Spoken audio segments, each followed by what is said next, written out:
رب زدني علما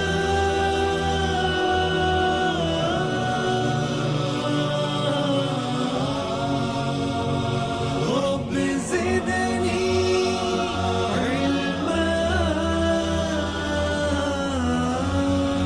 ألف لام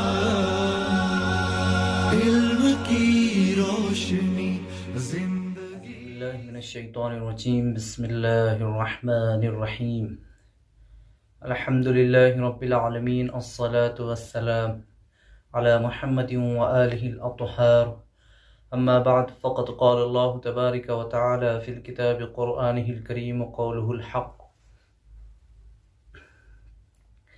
بسم اللہ الرحمن الرحیم ورتل القرآن ترتیلا۔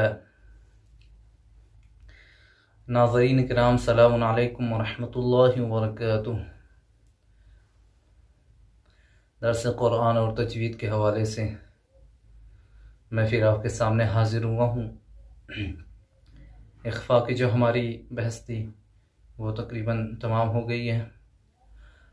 آج میں آپ کے سامنے اقلاب کے بارے میں بتاؤں گا کہ اقلاب کیسے ہوتا ہے اور اقلاب کرنے کا طریقہ کیا ہے اور کون سے حرف میں اقلاب ہوتا ہے۔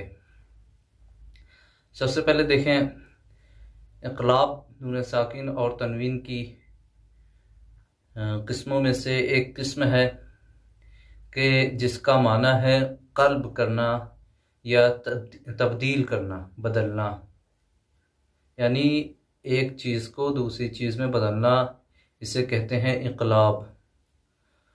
قرآن میں اقلاب کب ہوتا ہے؟ قرآن میں اقلاب اس وقت ہوتا ہے کہ جب تنوین اور نون ساکن کے بعد حرف با آئے تو یہ جو ہمارا نون ہے وہ میم میں بدل جائے گا۔ یعنی آپ غور کیجئے گا کہ جہاں کہیں بھی تنوین اور نون ساکن کے بعد با آتا ہے تو وہاں پہ جو نون ہمارا ہے وہ میم میں بدل جاتا ہے۔ اسی لیے آپ نے دیکھا ہو کہ قرآن میں جہاں کہیں بھی ایسی جگہ ہوتی ہیں تو وہاں پہ چھوٹا سا میم لکھتے ہیں، یعنی چھوٹا سا میم بناتے ہیں اس لفظ پہ تاکہ اچھے سے سمجھ میں آئے۔ تو بہت ہی سمپل ہے اس کی تعریف اور سمجھنا بھی بہت ہی سمپل ہے، بس ہمیں غور کرنا ہوگا کہ تنوین اور نون ساکن کے بعد آیا با آیا ہے یا نہیں۔ اگر با آیا ہوگا تو وہاں پہ نون نہیں پڑھیں گے بلکہ نون کو تبدیل کر دیں گے اور اس کو یعنی میم پڑھیں گے۔ مثلا اگر کہیں پہ دیکھا ہوگا آپ نے انبیاء لکھا ہو تو اس کو انبیاء نہیں پڑھتے بلکہ انبیاء پڑھتے ہیں، یعنی نون کو جو ہے وہ میم میں تبدیل کر دیتے ہیں۔ جیسے اردو اور عربی میں بولا جاتا ہے شنبہ، دراصل یہ شنبہ نہیں ہے بلکہ ہے شنبہ، یعنی نون کے ساتھ لکھا جاتا ہے لیکن نون جو ہے میم میں تبدیل ہو جاتا ہے۔ لکھتے تو شنبہ ہے لیکن پڑھتے ہیں شنبہ، یعنی میم پڑھتے ہیں۔ اسی طریقے سے قرآن میں بھی جہاں کہیں بھی تنوین اور نون ساکن کے بعد با آتا ہے تو وہاں پہ نون تو لکھتے ہیں لیکن اس کو میم میں تبدیل کر کے پڑھتے ہیں۔ اگر لکھتے ہیں انبیاء تو پڑھتے ہیں اس کو انبیاء۔ اقلاب کرنے کا طریقہ کیا ہے؟ دیکھیں، ایک پہلی چیز جو میں نے آپ کے سامنے پیش کی کہ نون کو میم میں بدلنا، اس کے بعد ذرا سا طول دینا، جیسے اخفاء میں اور ادغام میں ہم ذرا سا کشش پیدا کرتے ہیں، طول دیتے ہیں، ویسے ہی اقلاب میں بھی طول دیا جائے گا۔ اور تیسرا جو سب سے اہم طریقہ ہے اقلاب کے پڑھنے کا وہ یہ ہے کہ جب بھی ہم اقلاب پڑھیں گے، یعنی جب بھی ہم نون کو میم میں بدلیں گے تو اس وقت ہم اس طریقے سے ادا کریں گے کہ ہمارے یہ جو ہونٹ ہیں دونوں، یہ دونوں آپس میں چپکیں گے نہیں، یعنی دونوں آپس میں ملے ہوئے نہیں ہوں گے بلکہ ہلکا سا فاصلہ ہوگا۔ ماہرین تجوید کہتے ہیں کہ اتنا فاصلہ ہونا چاہیے کہ مثلا ایک کاغذ اگر یہاں پہ رکھے تو وہ اندر جا سکے، یعنی ایک کاغذ کا تقریباً فاصلہ ہونا چاہیے۔ مثلا میں ادا کر کے دکھاتا ہوں، آپ لوگ غور کیجئے گا۔ انبیاء انبیاء انبیاء. تو آگے میں آپ کے سامنے کچھ مثال پیش کر دوں. آپ لوگ جو ہے غور سے ان مثالوں کو سنیے گا اور خود دہرانے کی کوشش کیجیے گا. مثلا نون ساکن کی مثال انبہم انبہم. دیکھیں میرا پورا ہونٹ جو ہے وہ مل نہیں رہا آپس میں، تھوڑا سا جو ہے چھوٹا ہوا ہے. انبہم من بعدہم من بعدہم من بعدہم. یاد رکھیے گا میم کی جو آواز ہے وہ ہلکی سی ناک میں بھی جائے گی. من بعدہم فانبجست فانبجست. دیکھیں شروع میں جب آپ اقلاب کریں گے تو ایسا محسوس ہوگا کہ مطلب ہمارے ہونٹ بالکل مل رہے ہیں، لیکن جو ہے ہلکی سی ہمیں کوشش کرنی ہوگی کہ ہلکا سا جو ہمارا اقلاب کرتے وقت یہ جو ہونٹ ہے یہ جدا رہے، آپس میں ملے نہ، یعنی بالکل ذرا باریک سا جو ہے جدا رہے، اتنا کہ مطلب ایک کاغذ کا جو ورق ہے وہ اندر جا سکے.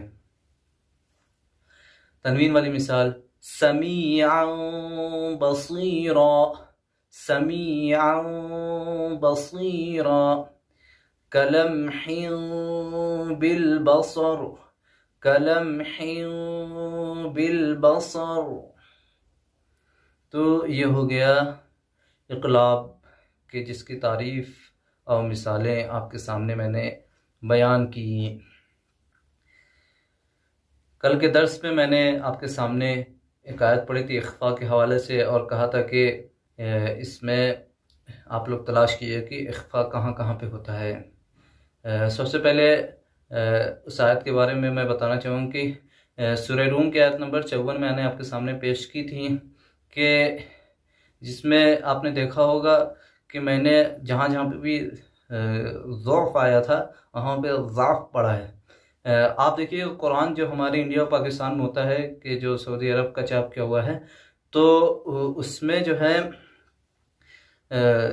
جہاں مطلب یہ سورہ روم کی جو آیت نمبر 54 ہے جس میں ضعف کئی مرتبہ بھی استعمال ہوا ہے، تو وہاں پہ پیش بنایا یعنی ضعف لکھا ہوا ہے، لیکن سائڈ میں ہی وہ لکھتے ہیں کہ اس کو جو ہے یعنی مجہول نہیں پڑھا جائے گا، یعنی ضعف کے بجائے ضعف پڑھیں گے، یعنی پیش کے بجائے یہاں پہ زبر جو ہے پڑھا جائے گا.